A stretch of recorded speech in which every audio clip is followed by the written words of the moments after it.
آپ کبھی کبھی فجر ترک بھی کر دیتے ہیں، کبھی جھوٹ بھی بول دیتے ہیں، کبھی غیبت بھی کر لیتے ہیں، یہ سب ہوتا ہے نا ہم لوگوں سے۔ جب اپنی روح کا پاور اتنا ہے کہ پلک کے جھپکتے بند ہوئی عرش پر روح گئی اور کھلی جسم میں آ گئی، جب اپنی روح کے سفر کی قوت کا یہ عالم ہے تو جس نے 40 سال تک کے عشاء کے وضو سے فجر کی نماز پڑھی ہو، اس کی روح کا آنا جانا کتنا مضبوط ہوگا، کتنا پاورفل ہوگا۔ تو اب پتا چلا کہ ولی مدد کیسے کرتا ہے، روحانی طور پہ۔ اور روح کے لیے شاہ عبدالحق محدث دہلوی لکھتے ہیں کہ روح کے لیے دور اور نزدیک یکساں ایک ہی ہے، اس کے لیے کوئی مسئلہ نہیں ہے دور اور نزدیک کا۔ تو اب یہ مسئلہ حل ہو گیا، کیا مسئلہ؟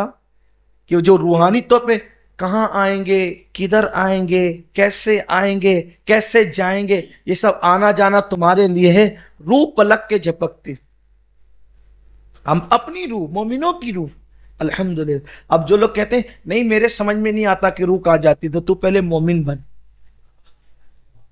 کوئی یہ کہے کہ مجھے آم کی لذت سمجھ میں نہیں آتی کہ کیسا ہوتا ہے، وہ پہلے کھا تو صحیح، ہم سے لڑتا کیوں، کھا تبھی تجھے سمجھ میں آئے کہ آم کی لذت کیا ہے۔ تو ایسے مومن بن، پکا مومن بن۔ کیسا؟